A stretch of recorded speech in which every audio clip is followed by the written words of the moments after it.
Hi hello ನಮಸ್ಕಾರ, welcome back to Sakshi kitchens and logs.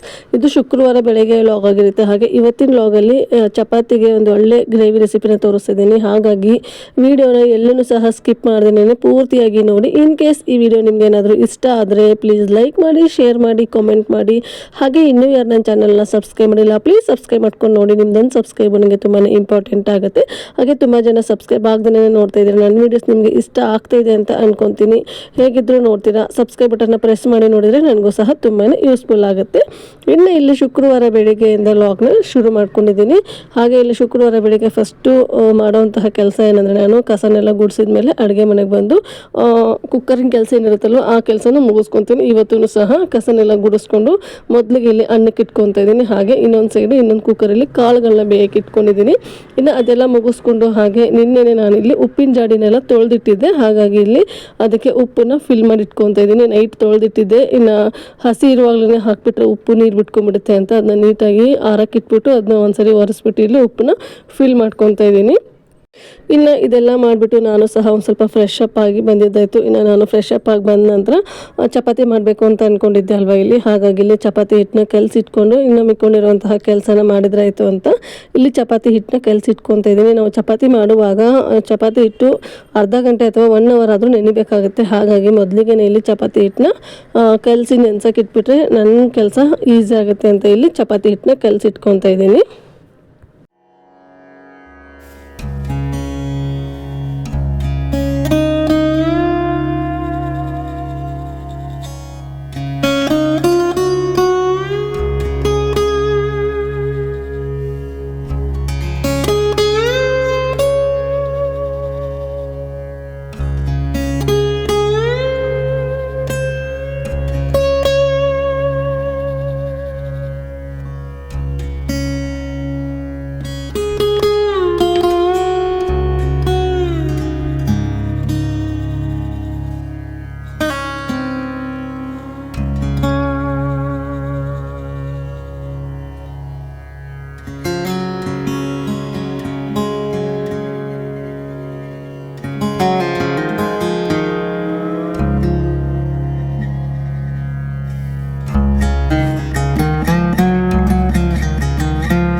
ಇನ್ನು ಚಪಾತಿ ಹಿಟ್ಟು ಕಲಸಿದ್ದಾಯಿತು. ಇನ್ನು ಅದ್ರ ಜೊತೆಗೆ ನೆನೆ ಗಂಜಿನೂ ಸಹ ಮಾಡ್ಕೋಬೇಕಾಗಿತ್ತಲ್ವ, ಗಂಜಿನೂ ಸಹ ಇಲ್ಲಿ ಮಾಡೋಕ್ಕಿಟ್ಟಿದ್ದೀನಿ. ಇನ್ನು ಅದಾದ ನಂತರ ಇಲ್ಲಿ ಇವತ್ತು ಕಡಲೆಕಾಳು ಗ್ರೇವಿ ಮಾಡೋಣ ಅಂತ ಅಂದ್ಕೊಂಡೆ.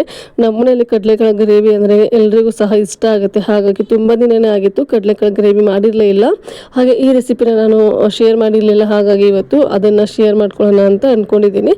ಇನ್ನು ಕಡಲೆಕಾಳು ಗ್ರೇವಿಗೆ ಸ್ವಲ್ಪ ಟೊಮೆಟೊ ಪ್ಯೂರಿ ಹಾಗೆ ಈರುಳ್ಳಿ ಎಲ್ಲ ಬೇಕಾಗಿತ್ತು. ಹಾಗಾಗಿ ಇಲ್ಲಿ ಟೊಮೆಟೊನ ಕಟ್ ಮಾಡಿ ಇಟ್ಕೊಂಡು ಅದನ್ನ ಪ್ಯೂರಿ ಮಾಡ್ಕೊತಿದ್ದೀನಿ. ಅದ್ರ ಜೊತೆಗೆ ಈರುಳ್ಳಿ ಹಾಗೆ ಕೊತ್ತಂಬರಿ ಸೊಪ್ಪು ಅದೆಲ್ಲ ಬೇಕಲ್ವ, ಅದನ್ನು ಸಹ ಇಲ್ಲಿ ನೀಟಾಗಿ ಕಟ್ ಮಾಡಿ ಇಟ್ಕೊತಾ ಇದ್ದೀನಿ. ಮೊದಲಿಗೆ ಕಟ್ಟಿಂಗ್ ಕೆಲಸ ಮುಗಿಸ್ಕೊಂಡ್ಬಿಟ್ರೆ ಅಡುಗೆ ಮಾಡೋದು ತುಂಬಾ ಸುಲಭ ಆಗಿಬಿಡುತ್ತೆ. ನಾವು ಒಂದು ಕಡೆ ಅಡುಗೆ ಮಾಡಿಕೊಂಡು ಒಂದು ಕಡೆ ಕಟ್ಟಿಂಗ್ ಮಾಡ್ಕೊತೀವಿ ಅಂದರೆ ಅಡುಗೆನೂ ಸಹ ಲೇಟ್ ಆಗುತ್ತೆ. ಹಾಗಾಗಿ ನಾನು ಯಾವಾಗಲೂ ಅಡುಗೆನ ಶುರು ಮಾಡೋದಕ್ಕಿಂತ ಮುಂಚೆ ಈ ಥರ ಕಟ್ಟಿಂಗ್ ಕೆಲಸ ಏನಾದರೂ ಇದ್ದರೆ ಮೊದಲಿಗೆ ಕಟ್ಟಿಂಗ್ ಕೆಲಸನೆಲ್ಲ ಮುಗಿಸ್ಕೊಂಡು ಆಮೇಲೆ ಅಡುಗೆನ ಶುರು ಮಾಡ್ಕೊತೀನಿ. ಇನ್ನು ಇವತ್ತು ಈ ರೆಸಿಪಿನ ಶೂಟ್ ಮಾಡ್ಕೋಬೇಕು ಅಂತ ಹೇಳ್ಬಿಟ್ಟು ಬೆಳಗ್ಗೆನೇ ಬೇಗ ಅನ್ನಕ್ಕೂ ಸಹ ಇಟ್ಟಿದ್ದೆ ನೋಡಿ. ಅಕ್ಕಿನ ಕಡಿಮೆ ಇಟ್ಬಿಟ್ಟಿದ್ದೀನಿ, ಹಾಗೆ ಅಕ್ಕಿಗೆ ತಕ್ಕಂಗೆ ನೀರನ್ನ ಇಟ್ಟೇ ಇಲ್ಲ, ನಾನು ಜಾಸ್ತಿ ನೀರು ಇಟ್ಬಿಟ್ಟಿದ್ದೀನಿ. ಅದಲ್ಲದೆ ನಾನು ಅನ್ನ ಮಾಡುವಾಗ ಯಾವ ಥರ ಮಾಡ್ತೀನಿ ಅಂದರೆ ಫುಲ್ಲು ಲೋ ಫ್ಲೇಮಲ್ಲಿ ಅನ್ನನ ಮಾಡ್ಕೊತೀನಿ. ಒಂದು ವಿಷಲ್ಗೆ ಅನ್ನ ರೆಡಿ ಆಗಿಬಿಟ್ಟಿರುತ್ತೆ. ಇವತ್ತು ನೀರು ಜಾಸ್ತಿ ಹಾಕಿರೋದ್ರಿಂದ ಒಂದು 3-4 ವಿಷಲ್ನ ತೊಗೊಂತು. ಅದಲ್ಲದೆ ಹಾಕಿರೋಂತಹ ನೀರು ಎಕ್ಸ್ಟ್ರಾ ಏನಿತ್ತಲ್ವ ಅದೆಲ್ಲ ಆಚೆ ಬಂದುಬಿಟ್ಟು ಗ್ಯಾಸ್ ಪೂರ್ತಿಯಾಗಿ ಗಲೀಜಾಗೋಯಿತು. ಇನ್ನು ಅದನ್ನೆಲ್ಲ ಕ್ಲೀನ್ ಮಾಡಿಕೊಂಡು ವೀಡಿಯೋ ಶೂಟ್ ಮಾಡೋ ಅಷ್ಟರಲ್ಲಿ ಇವತ್ತು ಟೈಮೇ ಆಗೋಗಿತ್ತು. ಒಂದೊಂದ್ಸರಿ ಹಿಂಗೆ ಆಗ್ಬಿಟ್ಟಿರುತ್ತಲ್ವ, ಅರ್ಜೆಂಟಲ್ಲಿ ನಾವು ಯಾವ ಕೆಲಸನೂ ಕರೆಕ್ಟಾಗಿ ಮಾಡಿರೋದಿಲ್ಲ. ಇವತ್ತು ನನಗೂ ಸಹ ಅದೇ ಥರನೇ ಆಯಿತು. ನಿನ್ನೆ ನೈಟೆಲ್ಲ ಗ್ಯಾಸ್ ಕ್ಲೀನ್ ಮಾಡಿ ಮಲ್ಕೊಂಡಿದ್ದೆ, ಆದರೆ ಇವತ್ತು ಈ ರೈಸಿಂದ ಮತ್ತೆ ಒಂದ್ಸರಿ ಗ್ಯಾಸ್ನ ಕ್ಲೀನ್ ಮಾಡೋ ಥರ ಆಗೋಯಿತು. ಇನ್ನು ನಾನು ವೀಡಿಯೋ ಶೂಟ್ ಮಾಡೋದ್ರಿಂದ ಅದು ಗಲೀಜೆಲ್ಲ ಇಟ್ಕೊಂಡು ವೀಡಿಯೋ ಶೂಟ್ ಮಾಡೋದಕ್ಕೂ ಸಹ ಸರಿ ಹೋಗಲ್ಲ ಅಂತ ಹೇಳ್ಬಿಟ್ಟು ಇಲ್ಲಿ ಟೊಮೆಟೊ ಪ್ಯೂರಿ ಎಲ್ಲ ಮಾಡಿದ ಮೇಲೆ ಫಸ್ಟು ಗ್ಯಾಸ್ನ ಕ್ಲೀನ್ ಮಾಡ್ಕೊಳ್ಳೋಣ ಅಂತ ಗ್ಯಾಸ್ ಕ್ಲೀನಿಂಗು ಸಹ ಇಲ್ಲಿ ಮಾಡ್ಕೊತಾ ಇದ್ದೀನಿ.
ಇನ್ನು ಇಲ್ಲಿ ನೀಟಾಗಿ ಗ್ಯಾಸ್ನು ಸಹ ನೀಟಾಗಿ ಒರೆಸ್ಕೊಂಡಿದ್ದಾಯಿತು. ಈ ಥರ ಗ್ಯಾಸ್ ಕ್ಲೀನಾಗಿದ್ದರೆ ನೋಡೋದಕ್ಕೆ ಒಂಥರ ಚೆಂದ, ಇಲ್ಲಾಂದರೆ ಅಡುಗೆ ಮಾಡೋದಕ್ಕೆ ಮನಸ್ಸೇ ಬರೋದಿಲ್ಲ ನನಗಂತೂ. ಹಾಗಾಗಿ ಅವಾಗಲೇ ಗಲೀಜಾದ ತಕ್ಷಣ ನೀಟಾಗಿ ಒರೆಸ್ಕೊಂಡ್ಬಿಡ್ತೀನಿ.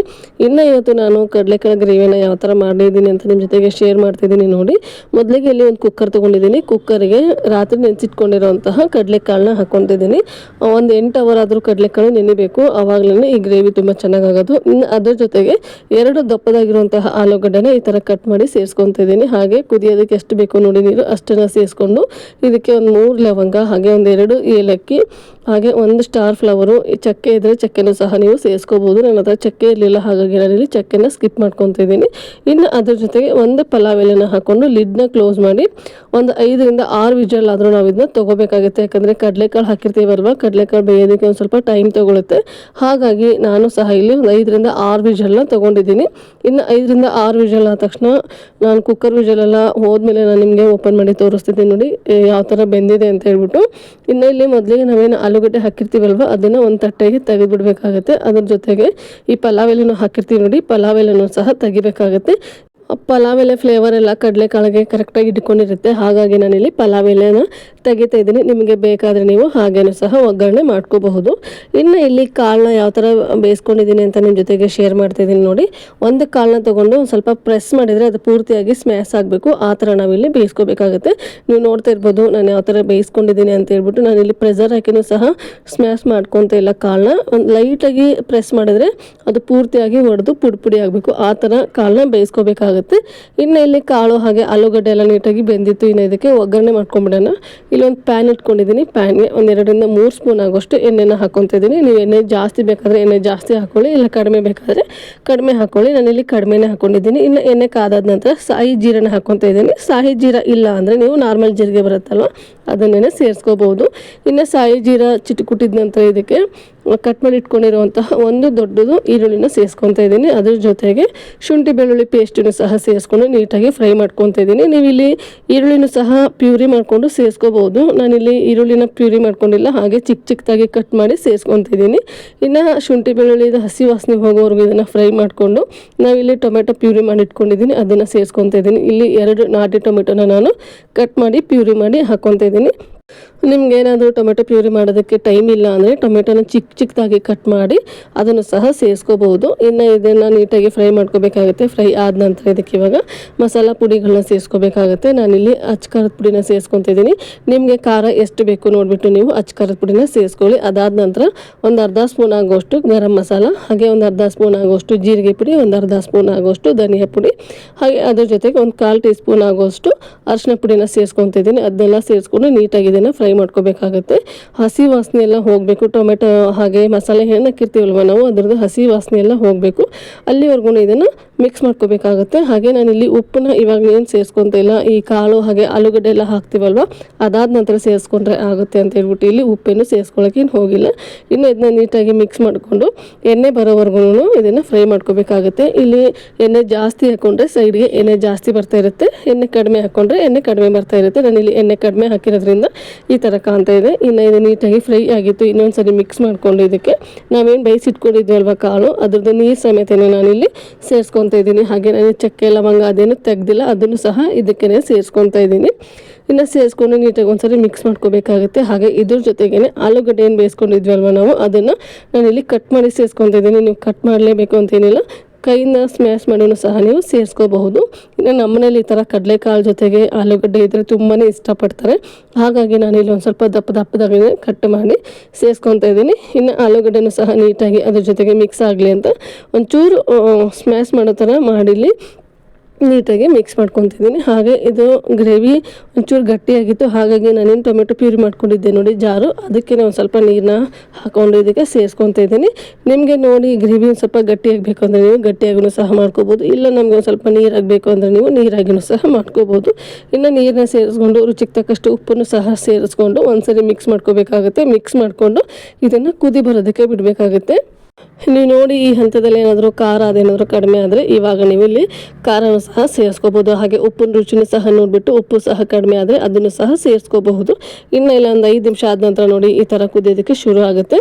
ಇದನ್ನು ಇನ್ನೊಂದ್ಸರಿ ಮಿಕ್ಸ್ ಮಾಡಿಕೊಂಡು ಮೇಲ್ಗಡೆ ಕೊತ್ತಂಬರಿ ಸೊಪ್ಪನ್ನ ಸೇರಿಸ್ಕೊಂಡ್ಬಿಟ್ರೆ ಸಖತ್ ಟೇಸ್ಟಿಯಾಗಿರುವಂತಹ ಕಡಲೆಕಾಳು ಆಲೂಗಡ್ಡೆ ಗ್ರೇವಿ ರೆಡಿನೇ ಆಗೋಯಿತು. ಸೂಪರ್ ಟೇಸ್ಟಿಯಾಗಿರುತ್ತೆ. ನೀವು ಇದನ್ನು ದೋಸೆ ಹಾಗೆ ಚಪಾತಿ ಹಾಗೆ ನಾನು ಕುಲ್ಚಾ ಅದಕ್ಕೂ ಸಹ ತಿನ್ಬೋದು. ಸೂಪರ್ ಟೇಸ್ಟಿಯಾಗಿರುತ್ತೆ. ಪೂರಿ ಜೊತೆಗೂ ಸಹ ತಿನ್ಬೋದು. ಇನ್ನು ನಾನಿವತ್ತು ಮನೇಲಿ ಚಪಾತಿ ಮಾಡಿದ್ದೀನಿ. ಚಪಾತಿ ಜೊತೆಗೆ ಈ ಗ್ರೇವಿನ ಸರ್ವ್ ಮಾಡ್ತಾಯಿದ್ದೀನಿ. ನೋಡೋದಕ್ಕೆ ಮಾತ್ರ ಸೂಪರಾಗಿ ಕಾಣ್ತಾಯಿತ್ತು, ಟೇಸ್ಟು ಸಹ ತುಂಬಾ ಚೆನ್ನಾಗಿತ್ತು. ನನಗೆ ಯಾವಾಗ ಊಟ ಮಾಡ್ತೀನಿ ಅನ್ನೋ ಥರ ಅನ್ನಿಸ್ತಾ ಇತ್ತು, ಯಾಕಂದರೆ ಫ್ಲೇವರ್ಫುಲ್ಲಾಗಿ ಸಖತ್ ಟೇಸ್ಟಿಯಾಗಿ ಈ ಗ್ರೇವಿ ಬಂದಿತ್ತು. ನೀವು ಸಹ ಮನೆಯಲ್ಲಿ ಒಂದೇ ಥರ ಪಲ್ಯ ಅಥವಾ ಏನಾದರೂ ಗ್ರೇವಿಗಳು ಮಾಡ್ತಾಯಿದ್ದಾಗ ಈ ಥರ ಕಾಳನ್ನ ನೆನೆಸ್ಬಿಟ್ಟು ಗ್ರೇವಿನ ಮಾಡಿ ನಿಮ್ಮ ಮಕ್ಕಳಿಗೂ ಸಹ ಇಷ್ಟ ಆಗ್ಬೋದು. ಇನ್ನು ಇಲ್ಲಿ ಗ್ರೇವಿ ಎಲ್ಲ ಮಾಡಿದ ಮೇಲೆ ಗಂಜಿ ಮಾಡಿದ್ದೆ ನೋಡಿ, ಗಂಜಿಗೆ ಮಜ್ಜಿಗೆ ಮಾಡಬೇಕಾಗಿತ್ತು, ಹಾಗಾಗಿ ಇಲ್ಲಿ ಮಜ್ಜಿಗೆನ ಮಾಡಿ ಗಂಜಿಗೆ ಸೇರಿಸ್ತಾ ಇದ್ದೀನಿ. ಇನ್ನು ಇದಾದ ನಂತರ ಚಪಾತಿನೂ ಸಹ ಮಾಡ್ಕೋಬೇಕು. ಇನ್ನು ಇವತ್ತು ಬೆಳಗ್ಗೆ ನಾನು ಹಿಟ್ಟು ಕಲಿಸುವಾಗ ಏನು ಅಂದ್ಕೊಂಡೆ ಅಂದರೆ ಚಪಾತಿ ಮಾಡಲಿಲ್ಲ ಅಂದರೆ ಪೂರಿನ ಮಾಡೋಣ ಅಂತ ಅಂದ್ಕೊಂಡೆ. ಆಮೇಲೆ ಅಂದ್ಕೊಂಡೆ ಇನ್ನು ಪೂರಿ ಮಾಡಿಕೊಟ್ರೆ ನಾನು ಸಹ ಪೂರಿನೇ ತಿನ್ನಬೇಕು ಅಂತ ಅನ್ನಿಸ್ಬಿಡುತ್ತೆ. ಆದಷ್ಟು ಎಣ್ಣೆ ಪದಾರ್ಥನ ಕಡಿಮೆ ಮಾಡೋಣ ಅಂತ ಅಂದ್ಕೊಂಡು ಪೂರಿ ಮಾಡೋದನ್ನು ಬೇಡ ಅಂತಲೇ ಅಂದ್ಕೊಂಡ್ಬಿಟ್ಟಿದ್ದೀನಿ. ಇನ್ನು ಅಡುಗೆಗಳಿಗೆಲ್ಲ ಆದಷ್ಟು ಎಣ್ಣೆನ ಕಡಿಮೆನೇ ಬಳಸ್ತಾ ಇದ್ದೀನಿ. ಮೊದಲೆಲ್ಲ ಹೆಂಗಾಗೋದು ಅಂದರೆ 1 kg ಎಣ್ಣೆ ನನಗೆ ಕರೆಕ್ಟಾಗಿ ಒಂದು 8 ದಿನ ಮಾಡುತ್ತಿದ್ದೆ. ಇವಾಗ ಸ್ವಲ್ಪ ಜಾಸ್ತಿ ಡೇಸ್ ಮಾಡೋಣ ಅಂತ ಅಂದ್ಕೊಂಡಿದ್ದೀನಿ. ನೋಡೋಣ ಎಷ್ಟು ದಿನ ಆ ಥರ ಫಾಲೋ ಮಾಡ್ತೀನೋ ಗೊತ್ತಿಲ್ಲ.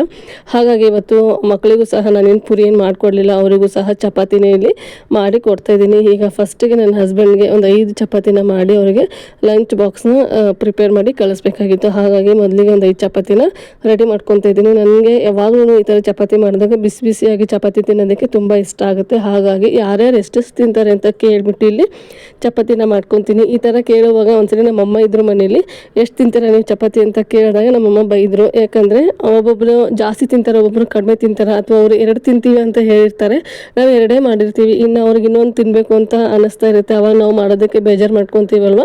ಹಾಗಾಗಿ ನಮ್ಮಮ್ಮ ಬೈದರು, ಯಾರೆಷ್ಟು ತಿಂತಾರೆ ಏನು ಅಂತ ಕೇಳಬಾರ್ದು, ಸುಮ್ಮನೆ ಮಾಡಿಡಬೇಕು, ಅವ್ರಿಗೆ ಎಷ್ಟು ಬೇಕೋ ಅಷ್ಟು ತಿಂತಾರೆ ಅಂತ ಹೇಳಿಬಿಟ್ಟು. ಒಂದೊಂದು ಸರಿ ಏನಂದರೆ ಅವ್ರು ಎಷ್ಟು ಹೇಳಿರ್ತಾರೆ ಅಷ್ಟೇ ಮಾಡಿರ್ತೀನಿ, ಅದಕ್ಕಿಂತ ಕಡಿಮೆ ತಿಂದಿರ್ತಾರೆ. ಇಲ್ಲ ಒಂದೊಂದು ಸರಿ ಅವ್ರು ಕಡಿಮೆ ತಿಂತಾರೆ ಅಂತ ಕಡಿಮೆ ಮಾಡಿದಾಗ ಇನ್ನೊಂದು ಚಪಾತಿನ ಕೇಳ್ತಾ ಇರ್ತಾರೆ. ನನಗಂತೂ ಈ ಥರ ಸುಮಾರು ಸರಿ ಆಗಿದೆ. ನಿಮ್ಮ ಮನೇಲಿ ಈ ಥರ ಆಗಿದೆಯಾ, ಅಥವಾ ನೀವು ಸಹ ಯಾರು ಎಷ್ಟು ತಿಂತೀರಾ ಚಪಾತಿ ಅಂತ ಕೇಳಿಬಿಟ್ಟು ಮಾಡ್ತೀರಾ ಅನ್ನೋದನ್ನು ನನಗೆ ಕಾಮೆಂಟ್ ಸೆಕ್ಷನಲ್ಲಿ ಕಾಮೆಂಟ್ ಮಾಡಿ ತಿಳಿಸಿ.